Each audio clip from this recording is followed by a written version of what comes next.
merci d'être au rendez-vous de la poésie. Vous avez bravé les intempéries, donc merci beaucoup. Nous avons la chance donc d'accueillir 3 poétesses qui vont nous dire leurs textes en 2 phases, puisque nous aurons, j'allais dire, un premier acte et ensuite un entracte et ensuite un deuxième acte. Chacune va se présenter, dire un peu quelle est cette relation avec la poésie.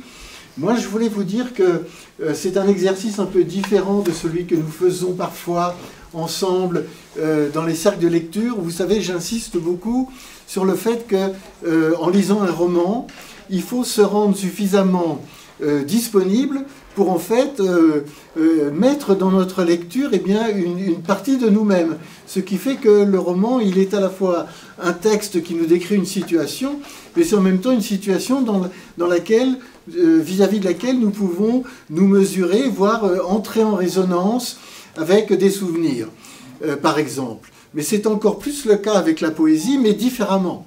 Parce que la poésie, c'est une affaire de mots. J'allais dire que c'est une affaire plus d'imaginaire, au sens très très vaste, que de simplement une affaire d'imagination.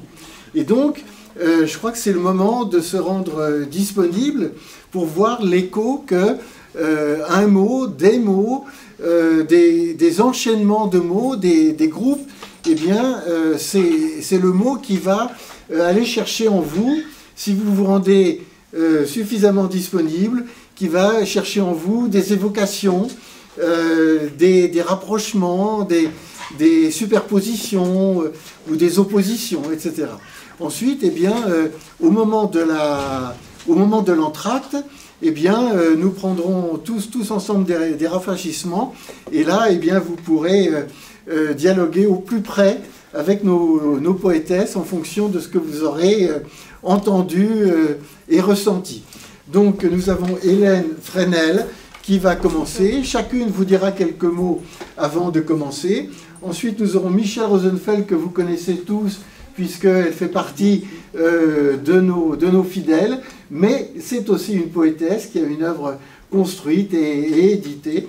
Et puis Sophie Brassard, qui est à côté de moi, qui vous en dira, elle aussi, qui vous dira aussi quelques mots.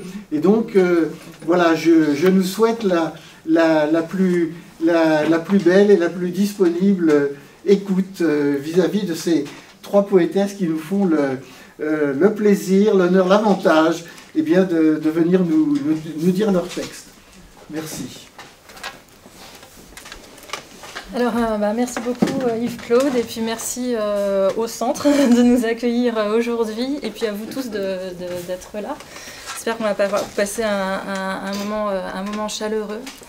Alors, je me présente, donc je m'appelle Hélène Fresnel, et j'ai commencé à écrire des poèmes toute petite quand j'avais 5 ans. C'était ma manière de m'exprimer à mes parents, à mes compagnons. J'écrivais des petits poèmes comme ça, de rien du tout, mais c'était la manière pour moi la plus évidente de transmettre une émotion dès qu'elle était un petit peu forte.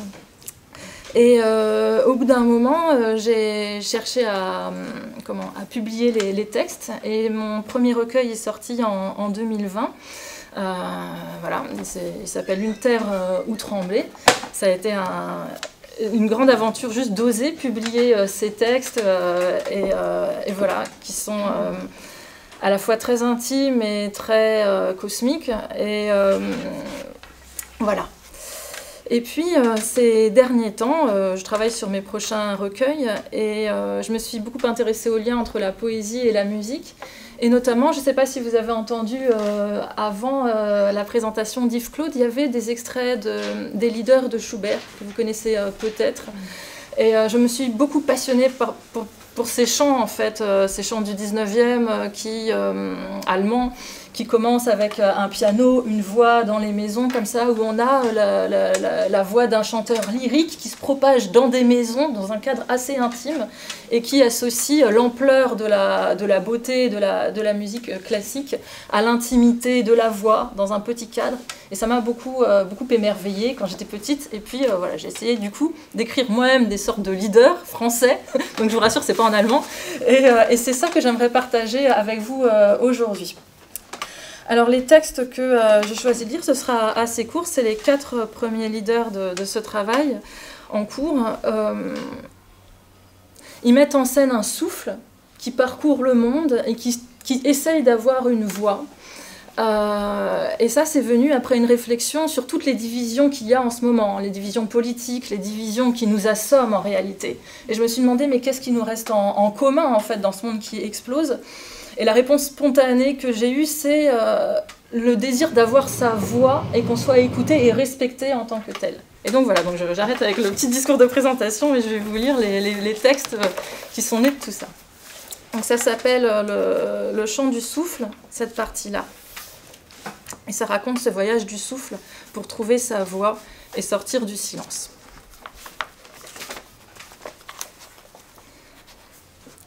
Ainsi, venu de l'obscurité des temps, le souffle se réveille. Il traverse les planètes, les plaines, les poumons, les pays, les murs, et dit « Je cours, je m'élève, et je parviendrai à parler. Plus loin que le vent entre les mots sans mots.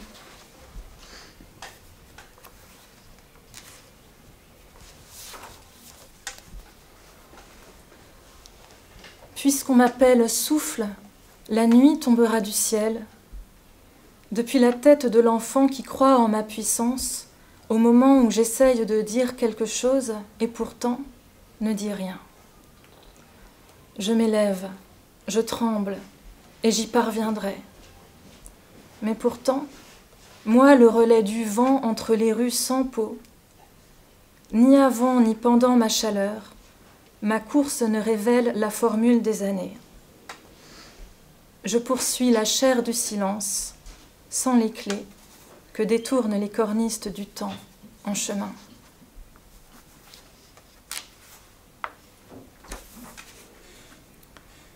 Je suis le souffle qui erre, et les populations, en regardant le vent élaguer le désert, espèrent me voir extraire un alphabet des puits de leurs visages ensablés.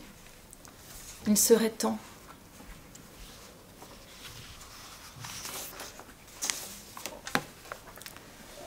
Or, que vous m'appeliez vent, haleine, ouragan, ou l'air qui passe quand vous courez, je suis ce même souffle qui poursuit l'année 2033 comme l'an moins 100 000. Me voici encore au travers de vos arbres. Oh! Mes courants d'air ne cessent d'agiter vos drapeaux, d'agiter les pensées sous vos champs interdits. Et quand je m'étends dans le vide où gonflent les rideaux, c'est au rythme d'une pensée qui depuis longtemps enfle en contenant le cri suivant. Mort au lieu des non-dits, où meurt chaque vivant. Mais quand parlerai-je? Mais quand? C'est fini.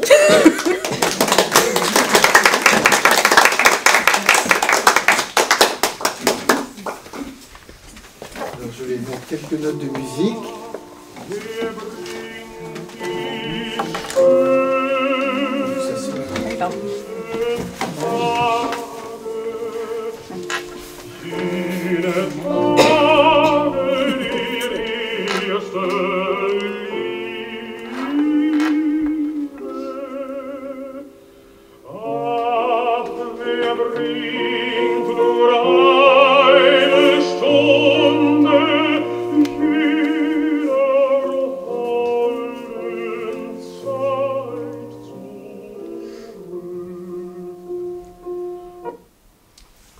Voilà le petit contrepoint musical qui renvoie à l'inspiration qu'Hélène vous a décrite tout à l'heure.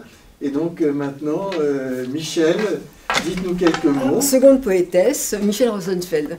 Alors évidemment, je connais un petit peu la poésie classique depuis tous les temps, mais moi je m'intéresse surtout à la poésie moderne. Voilà. Alors, la nature m'a beaucoup influencée. Et je vais vous dire simplement mon premier... Oui, les fleurs, par exemple. Tulipe. Je vais vous la dire. On m'a dit, il y a longtemps, que les garçons naissaient dans les choux et les filles dans les fleurs. Je sais qu'on m'a menti depuis, tant pis. Je me suis entêtée et je me suis demandé de quelle fleur j'étais née. Et j'ai décidé d'être née d'une tulipe, d'être devenue une tulipe. La vie est gaie ainsi. Je revois mes camarades d'école, il y avait, j'en suis sûre, des iris, des jonquilles, des roses, des violettes. Moi, j'étais une tulipe, rose tout autour, avec du jaune et du noir dedans. Je vivais comme le temps, m'ouvrant le jour, me fermant le soir. Je me suis ouverte de plus en plus pour retourner comme la tulipe dans la terre qui m'enfantait. Alors après, je vais vous proposer Monsieur Yves Claude, qui va nous parler de la... J'ai aussi beaucoup écrit sur les fleurs, et on va vous dire pourquoi les fleurs ont des pistils. Le poème s'appelle Louis. Louis. Oui, alors donc, Michel m'a demandé de oui. la suppléer, ce que je vais essayer de faire. Louis. Sur une plage d'Andalousie, une petite fleur à peine entrouverte dormait sous le soleil, dans le vent. Ce pouvait être une marguerite, une églantine, une rose, une orchidée, qu'importe.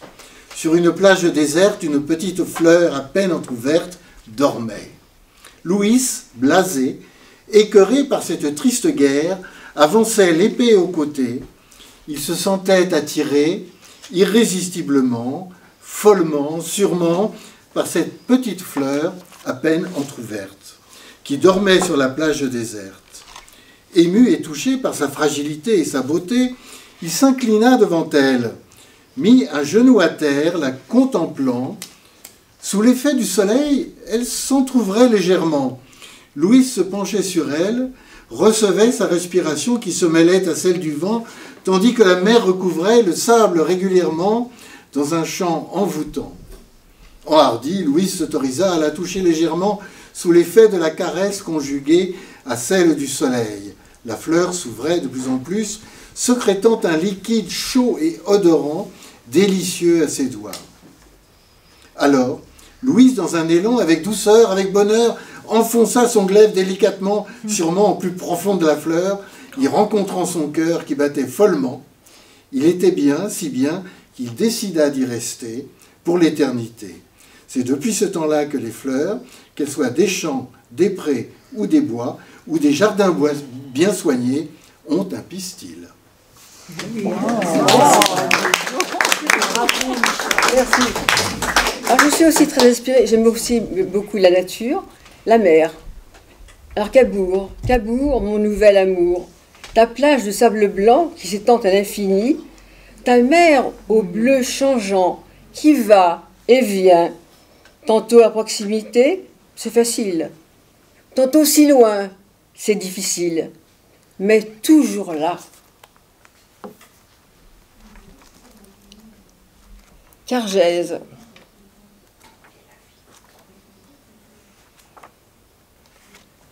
Il y a le soleil, il y a la mer, il y a moi sans toi. Pourquoi? La jeunesse aussi, la vie après. J'en ai trois. Pas très facile. Paris. Je suis interdite de séjour. Je ne peux plus vivre à Paris à cause de toi, chérie. À Saint-Germain, à cause de toi, Alain. À Montparnasse, à cause de toi, Stanislas. À Clichy, à cause de toi, Thierry. À la Nation, à Odéon, à Convention, plus question. À la Bastille, à cause de toi, Gilles. À Opéra, à cause de toi, mon chat.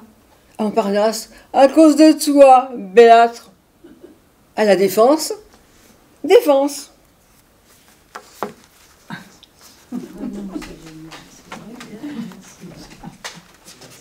Ensuite, l'amour-passion. Rouge et blanc. Une robe de mariée. 3 gouttes de sang. La neige et le feu. Moi qui fonds sous toi. Rouge et blanc. La cigarette. La vie continue. Une cigarette dans un cendrier est posée et l'homme la regarde se consumer. Il est triste, il est seul. Et ses yeux soudain brillent et il veut un rien, un peu d'amour, un peu de chaleur. Il veut ces cigarettes qui le narguent, empourpré, excité, à moitié consumé dans son cendrier. Il a froid, il s'écrase le nez, et elle, bien au chaud, derrière son carreau, envoie sa fumée. Alors comme un fou, comme un sage, il est entré, il s'est assis, il l'a regardée. Elle, douce, ardente, impassible, sensible, envoie sa fumée. Il se renverse sur le tapis, un beau tapis rouge et gris, la prend, la serre, lassée enfin à la rejeter. Seule, elle se finit. Lui, sous la pluie, dans la nuit, mécontent, ravi, est reparti. On a bien un petit peu d'eau. Un peu d'eau. Bon, d'accord. Vous avez encore? Alors je continue. Le fakir. Ça, c'est une histoire, c'est l'histoire d'un couple qui se rend dans un cabaret très, très mondain et très branché, comme on dit. Je sais pas.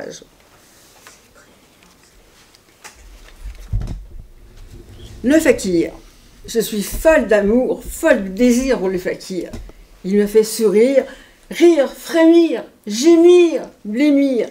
Quand, allongé sur la planche, des ligatures aux poignets et aux chevilles, il susurre des mots inintelligibles.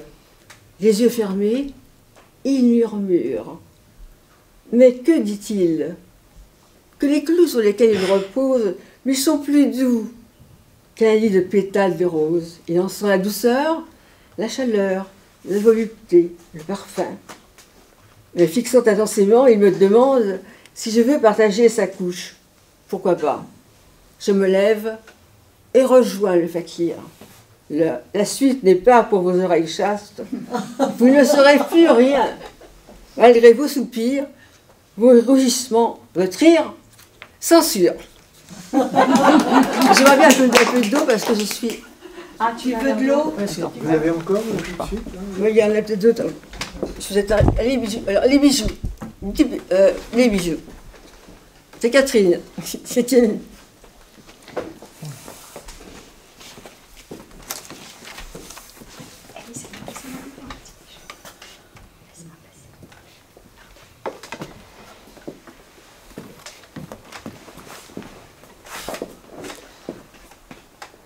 Les bijoux, je m'en fous. Le solitaire offert par Clotaire, la rivière de diamants de Bertrand, le bracelet de Renan, je m'en fous. Depuis quelque temps, je suis très attirée par les pierres. L'améthyste, c'est très chic. Le rubis, c'est exquis. L'ambre, l'émeraude, la turquoise, l'aventurine, la citrine sont divines. L'amazonite, c'est fantastique. Depuis quelque temps, je suis très attirée par les pierres. J'aime aussi beaucoup Pierre le Marchand. Merci. Merci Catherine. Dans la dernière, un souvenir de vacances. Lucien, on l'appelait Lucien. Tous les ans, à l'occasion des vacances, il était là comme s'il m'attendait. Il m'avait donné un rendez-vous. Un rendez-vous pas ordinaire. extraordinaire. Lucien, les années passant, le temps changeant, était toujours habillé de la même façon. Des pantalons sans forme, une vareuse bleue délavée et une casquette déclinant des bleus. Lucien, cette année-là, était encore là, en face du casino, avec la petite voiture qu'il poussait dans les rues de la plage. « Qui veut mes coques ?» Mes coques fraîchement pêchées, mes coques pleines d'iode, mes coques qui vous maintiendront en santé, vous donneront la joie de vivre. J'aimais tellement le voir, l'entendre. Le spectacle était dans la rue, les vacances commençaient. Bravo Michel.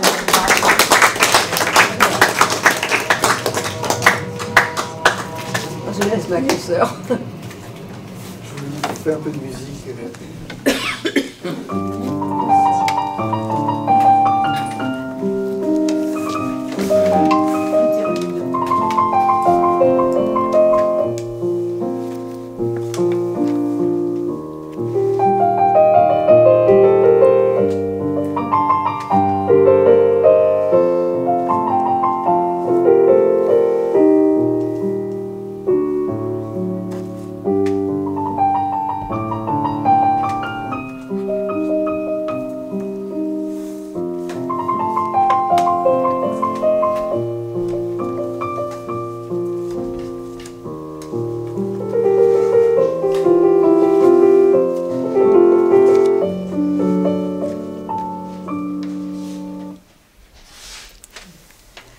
Alors bonjour, à mon tour je vous remercie tous, à commencer par Yves-Claude et puis par le centre et puis par mes consoeurs et vous tous et toutes. C'est un grand plaisir et une grande émotion d'être là aujourd'hui à titre personnel, mais voilà, parce que dans ma vie intime, mon papa est en toute fin de sa vie. Et ce qui me relie à lui, au-delà de notre histoire, c'est qu'il est aussi artiste et poète. Et donc j'ai un lien très très fort et consubstantiel à la poésie. Aussi bien qu'à la peinture, je suis aussi artiste peintre. Et tout comme Hélène, aussi à la philosophie. Je me trompe pas. Je me trompe pas. Et mon entrée permanente, aussi bien dans mon travail artistique qu'au quotidien, c'est que je suis habitée par un immense amour de la vie, et je pense qu'on le partage, avec cette dimension d'être attentive à tout ce qui fait vie, vibration, mouvement, et au-delà de ça, à tout ce qui fait le mystère, en fait, d'être sur Terre. Et donc j'ai une dimension qui m'habite aussi bien qu'Hélène, je pense, très spirituelle. Je voulais vous présenter, alors j'ai publié 5 recueils, je voulais vous montrer le 3e, et pour plusieurs raisons. La première, c'est qu'il est dédié à mon mari. La deuxième, c'est qu'il est préfacé par Hélène. Hélène que j'ai découvert grâce à la publication de son recueil, et son écriture m'a infiniment plu.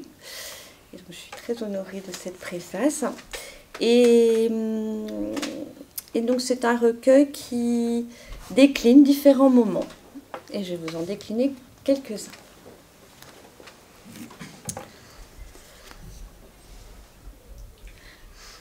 Un premier poème dédié à ma mère. Le cœur étoilant de l'arbre, quand se relie le soleil au miroir. Les feuillets de l'élégance de l'âme qui ne se plaint, qui sait taire son combat. Ai-je assez découvert le chant de tes mains?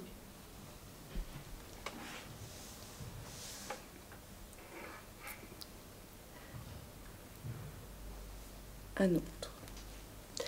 Il semble que tout mon corps coexiste. L'un parle, l'autre guette, l'arc-en-ciel des lèvres, sachant garder leur propre secret, n'exposant qu'une partie. S'alignent vergers au soleil, elle, trouée, l'éclaircie, lente, inouïe, où le désir tremble.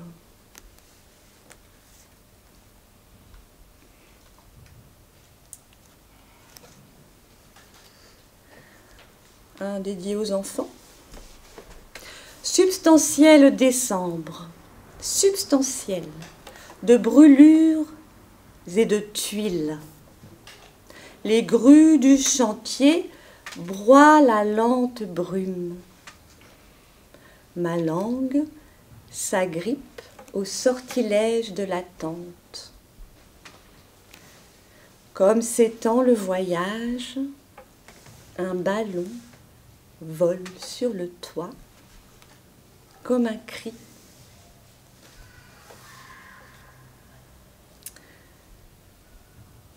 Alors un poète décédé, Salas Tétier, et aussi à mon chat. Un chat se couche, les yeux pleinement verts. Son regard me défait de la vision des subterfuges de la mort. Dans l'intime soudure d'un murmure à moi-même, beau de l'après-midi, dans l'intuition de la fleur.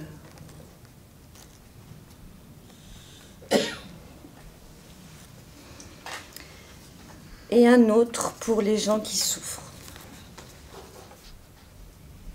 Dans le feu qui lèche le ciel,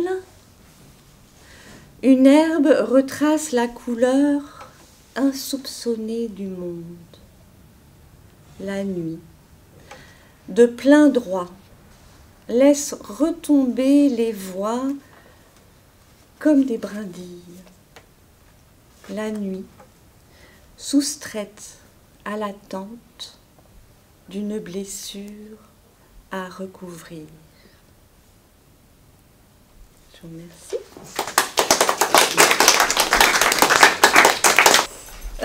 Alors, on va changer complètement complètement par rapport à ce que je vous avais proposé tout à l'heure. Là, c'est 3 poèmes qui sont extraits de mon recueil et qui viennent d'une rupture amoureuse. Donc, c'est des textes de rupture. Comment ? Ça commence dans le noir et ça va vers la lumière au fur et à mesure qu'il y a le temps qui avance, le temps qui passe et qu'on se remet peu à peu de la situation. Et donc je vais vous lire quelques heures d'un des moments de la rupture au moment où on accepte un petit peu plus les choses. Donc il va y avoir une heure qui s'appelle 5e heure, une heure qui s'appelle 7e heure et puis la toute dernière c'est midi sur toute la Terre. C'est parti.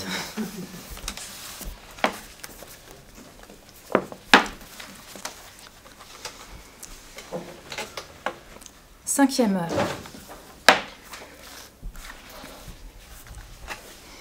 5e heure. Tu n'es pas revenu. Et ce soir, le lieu du rendez-vous brûle sous le vent noir. Royaume, cible du ciel où s'engage une flamme. Royaume, énoncé de la nuit vécue et illusoire, je te parle d'à travers la forêt. Je te parle d'à travers la forêt. L'ombre de ton visage maintient le territoire. Je me tourne vers lui, royaume, et lui redis, je t'engage. Étends les terres mongoles et retiens notre histoire avant une nouvelle heure, avant un nouveau leurre il faut jouer la victoire. Mon amour, je te parle à travers l'amphore et le sable du temps qui mange ton image.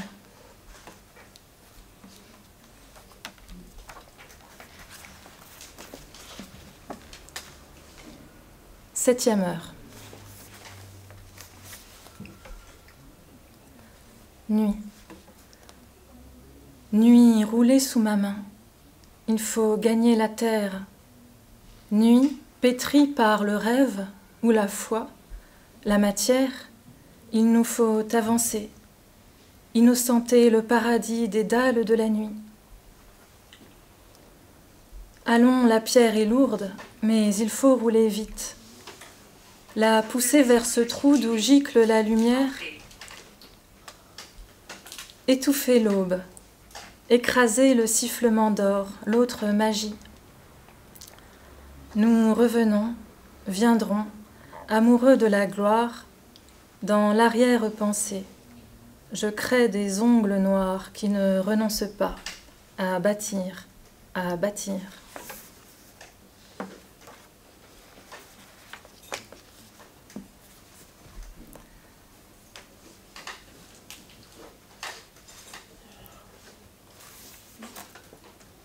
Onzième heure.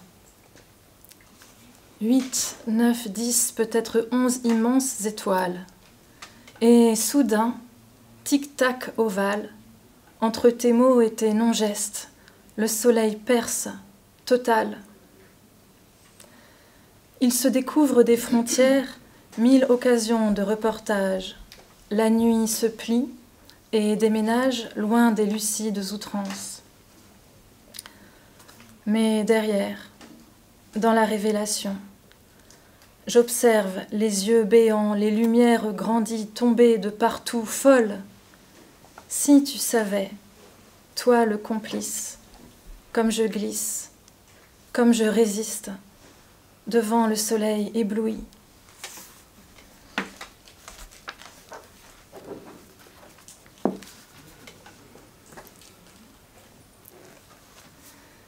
Il est midi sur toute la terre. L'univers s'ouvre en jaune et or. Défions ce soleil sans pareil, l'univers s'ouvrira quand même. Mes rêves ont décoché leur lune du carcan flou des nuits poudrées, mes dieux, quelle splendeur incendiaire. Ma foi en nous, mon bel amour, cogne le ciel jusqu'au vivant. Faut-il y croire jusqu'à la mort, il est midi sur toute la terre. Les déserts fécondent des pierres, des couples d'ambre et de corps, une lumière d'un autre bord. Se pourrait-il qu'elle soit heureuse, qu'il soit midi sur toutes mes guerres, que demain boive à ce qui luit. Cela irait jusqu'à me plaire, si quelque part, où que rêve la nuit, où que tremble ta terre, tu irradies. Bravo.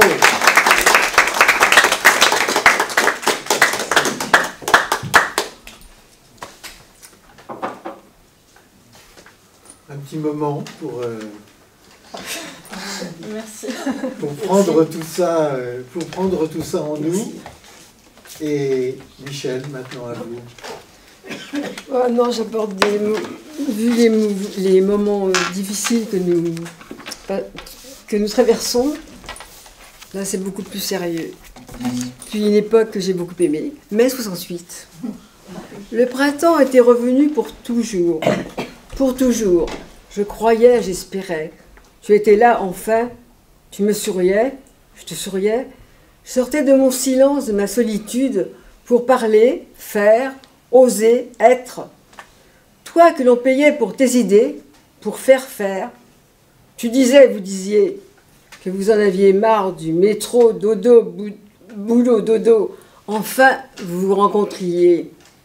Toi qui pensais, toi qui faisais, et ensemble, vous vouliez penser, faire, tout recommencer dans une ronde folle. Vous donniez la main C'était la fête. On pouvait tout recommencer. Pourquoi es-tu né dans un berceau d'or? Pourquoi es-tu né dans une poubelle de ce côté de la Méditerranée, de l'Atlantique, au pôle Nord, au pôle Sud? Pourquoi es-tu blanc, jaune, noir? Pourquoi ne pas s'aimer? Pourquoi? Pourquoi? Ensemble, on pouvait penser tout haut, tout recommencer. Le lendemain, je me suis réveillée. C'était fini. Ça n'avait même pas duré tout le printemps.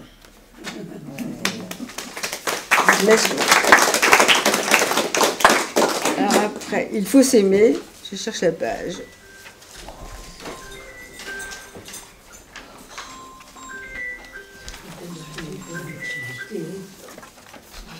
Il faut s'aimer. T'es juif, porte ton étoile. Tu seras déporté à Drancy, Auschwitz, Dachau. Tu seras lâchement tué. Tu mourras avant ton heure. Des hommes en ont décidé. Anglais, Américains, Français, Allemands, Italiens, Japonais. Tu perdras ta vie avant l'heure. Des hommes en ont décidé. Pour l'Indochine, pour l'Algérie, pour la patrie, t'es mort avant ton heure. Des hommes en ont décidé. Allah, Bouddha, Dieu, Yahvé et tous les autres. Comment avez-vous permis tout cela? J'ai honte, honte d'en être seulement là. Il faut s'aimer. Et après vivre ensemble.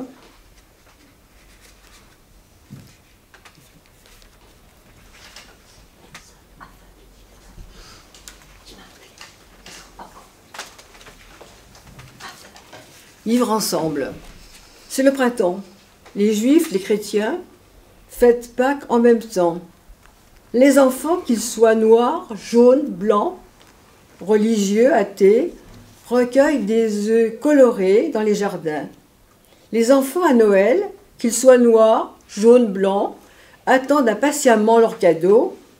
Certains écrivent une petite lettre avec la liste de leurs souhaits, rencontrent même le Père Noël dans un grand magasin, dans la rue. Qu'importe, j'oubliais. Il y a aussi le Nouvel An chinois, le Ramadan, les fêtes bouddhistes et combien d'autres. Tant d'occasions de nous rencontrer, de faire la fête ensemble, de nous enrichir de nos différences. C'est aussi ça la République, la démocratie, la beauté de la France, si menacée en ces temps. Alors, je dirais vive la République, vive la France. Voilà. Et pour finir, merci. Faisons merci à tous d'être venus déjà. Pas merci. Je me suis souvent demandé si je devais te dire merci de m'avoir donné la vie ou t'en vouloir de m'avoir fait cette vacherie. J'ai envie de te dire merci pour le ciel, la mer, le soleil, les fleurs, la chaleur d'un homme, l'amitié d'une amie, le rire d'un enfant.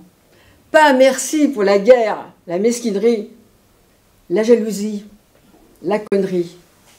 Merci de m'avoir permis de te rencontrer. Pas merci de n'avoir pas su se garder. Merci de m'avoir permis de te rencontrer, toi qui m'as appris à aimer, m'aimer, à aimer, qui m'a permis d'être, de dire, de faire.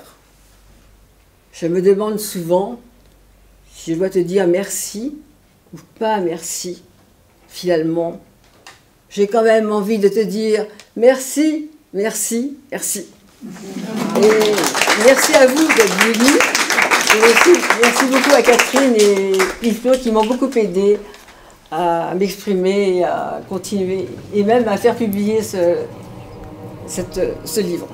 Merci. On va prendre un petit moment.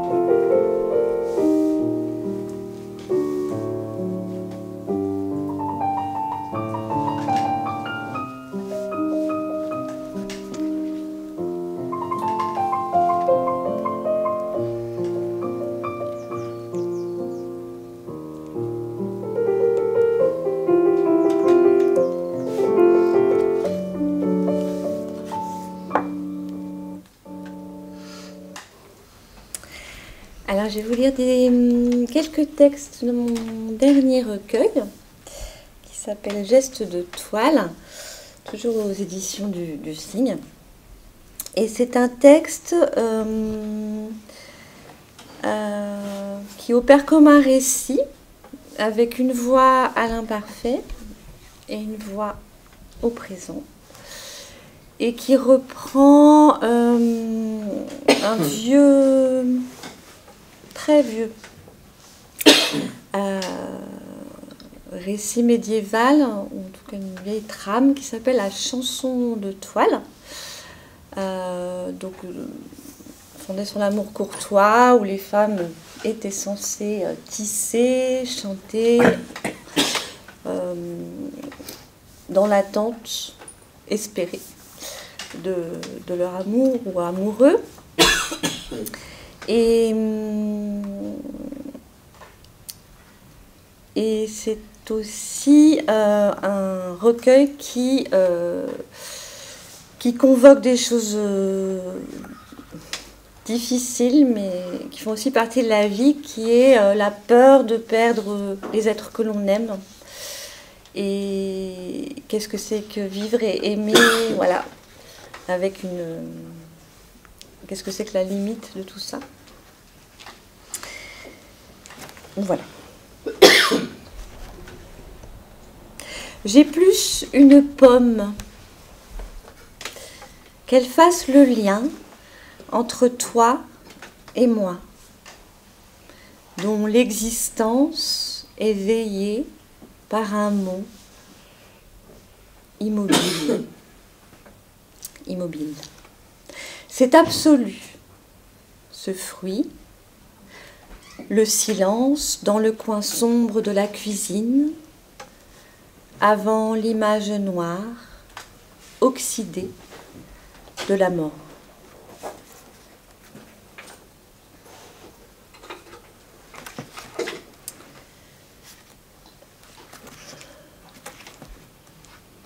Parfois, aimer sans plus voir ton visage, c'est savoir que le mur de granit, encore pubère, remet à chaque instant ce viatique.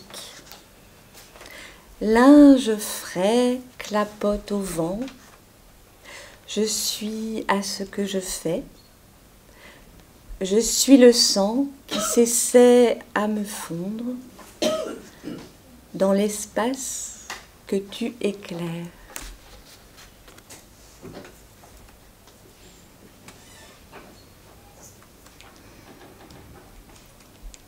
Le soir, à côté de toi, sur la digue de bitume, la marée remontait son lot de vœux aveugles. Un nuage chancelait, forma des eaux tendres. Et le silence au large, la mort des larmes, et nos mains n'avaient ni jour ni nuit.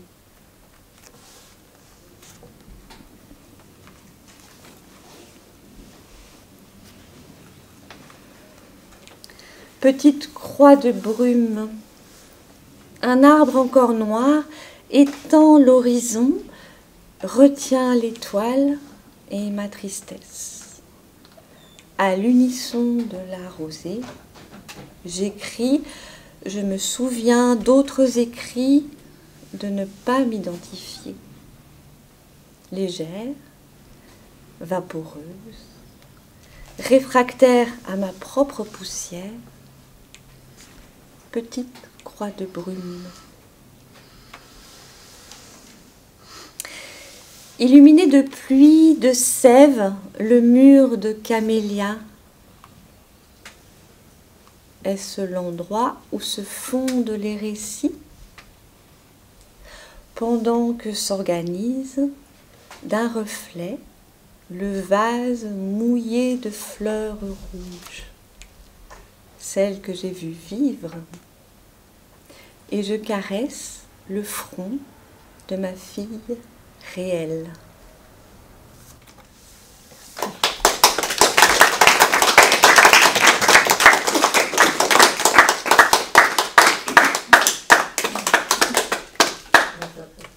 bien, je crois que nous avons eu de quoi nourrir notre imaginaire là, pendant un bout de temps.